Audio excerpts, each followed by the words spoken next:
Breaking news, breaking news. Here he is, folks. This is the man that got arrested last night at Lincoln University, Chester County, Pennsylvania. There was a shooting last night. 7 people shot, multiple people injured in a stampede. This guy right here got arrested by authorities, had a gun on him. 21-year-old Zecqueous Morgan-Thompson from Wilmington, Delaware. Now, he's not charged with murder because one person died. However, he is charged with having a gun on campus. And he could have well be the murder suspect. They are comparing ballistics from his gun with the bullets that hit the victims in this case, multiple victims. The Chester County District Attorney spoke today about this guy right here and about the shooting that happened. There were thousands of people there attending a homecoming game when shots rang out around 9 p.m. and then a stampede. It was complete mayhem and chaos that we covered live on the channel. Let me give you information about the prime suspect in the shooter, or he just had a gun on him, because he's facing some time, folks. Check it out.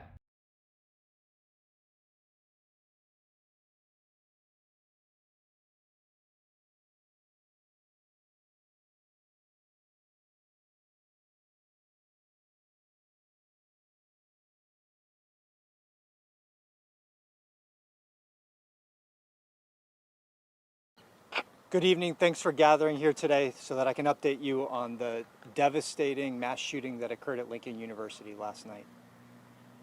It's my unfortunate duty to announce that Jawan Jeffers, a 25-year-old young man from Wilmington, Delaware, died just after midnight after suffering a gunshot wound to the head.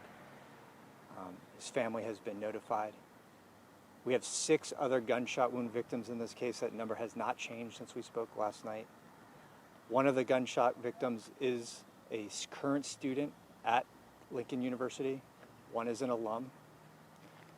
The rest, their affiliation is not direct with the university at this time. All of those victims are expected to survive. They all are in the same age range, 20 to 25 years old. We're not going to give individual updates about their status, but again, I'm going to reiterate, those 6 gunshot victims are all currently expected to survive. I'm also going to confirm what we said last night, that we have one person in custody who is charged with carrying a concealed firearm. His name was Zecqueous Morgan-Thompson. We'll get you the spelling of the name later. He's been charged with carrying a concealed firearm without a license, and he is currently being held at Chester County Prison on $25,000 cash bail. I cannot confirm, however, right now at this time, whether or not the gun that was found on him was used in the shooting. We have further things to do before we can confirm or deny that. I want to then shift now and update you on where we are in the investigation. So investigators now are operating under the strong belief that there were multiple shooters at this event. We are also going to reiterate what we said last night, right? That we're operating under the belief that the shooter or shooters in this case did not come here with a specific design to cause a mass casualty event. We believe they would have operated differently. And so we're treating this as a shooting that broke out in the middle of homecoming weekend. The other thing I want to update you on is what the team has been doing today. This is still a large and very active crime scene. And so when the sun came up, we kept working using that extra light. We brought in K-9 units to help us search. We're doing grid searches with the FBI as we speak of the entire area to make sure we pick up every piece of evidence we can to be able to further the evidence and further our prosecutions in this case. The other thing that we've done is we've continued to conduct interviews. We've continued to review video evidence. We've continued to gather video evidence. And I want to thank the public who has reached out to us, whether it's on social media or through the FBI, and has provided us videos. These videos are going to help us track down the people that did this. And I'm calling on everyone, if you have a video of this event, even if you think and you're not sure whether it shows something, please, you can call 1-800-CALL-FBI. They will give you a link, and you can upload that video directly to the FBI so that we can review it. Stitching together videos is going to be a key part of this investigation. We are in this for the long haul, and we're going to make sure that this campus is absolutely safe and that the people who came onto this campus and decided to ruin homecoming weekend with gunfire are held accountable. So with that, I'm going to open up to questions. Mr. Morgan-Thompson, he, to my understanding, the gun that was picked up on him last night was, he told police it was his mother's? I'm not going to get into what he said or did not say. Certainly we'll send out the affidavit of probable cause if you don't have it already, and you'll be able to go through that after this event.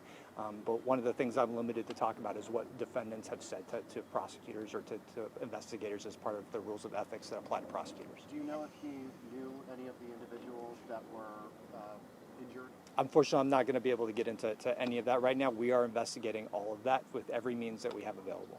Any idea how many shots were fired? I know there's been evidence recovered. Can you say how many shell casings or anything like that?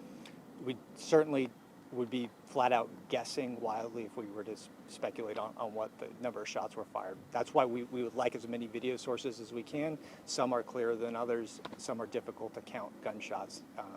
And no, we're doing grid searches right now to make sure. I mean, that parking lot is large. There's a lot of debris and trash strewn everywhere. And so we're working through that to make sure that we can get a proper count of shell casings recovered.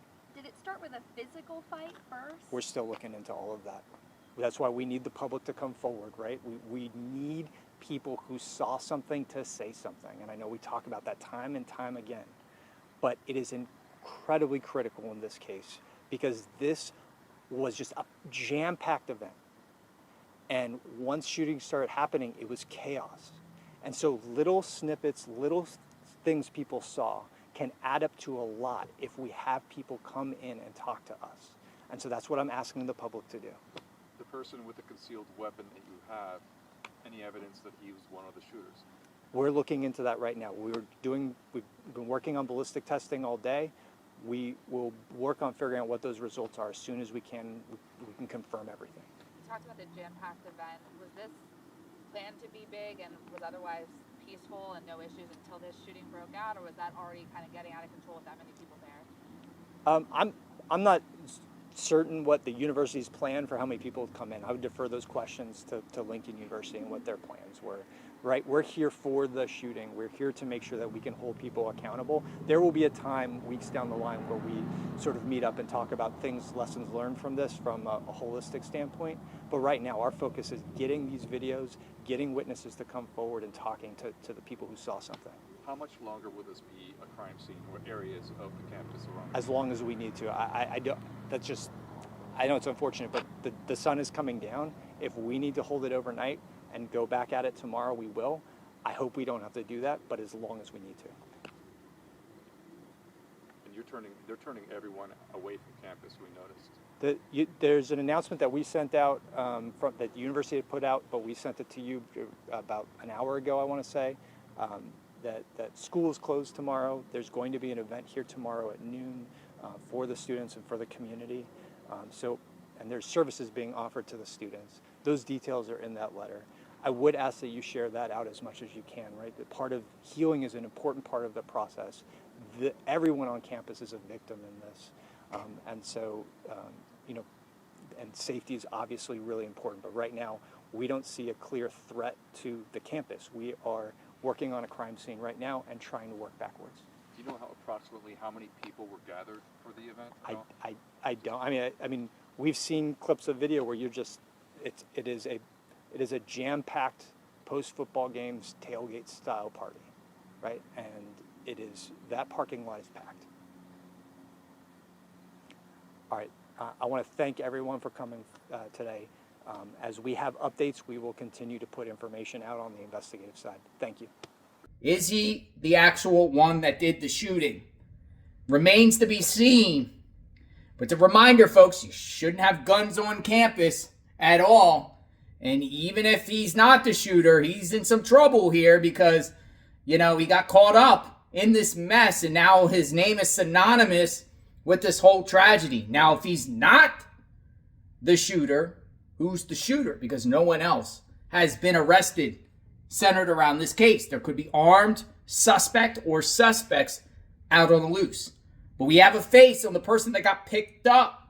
We were covering this live. Our thoughts and prayers with everyone at Lincoln University. However, this is the second shooting on campus dealing with these homecoming games, tail parties.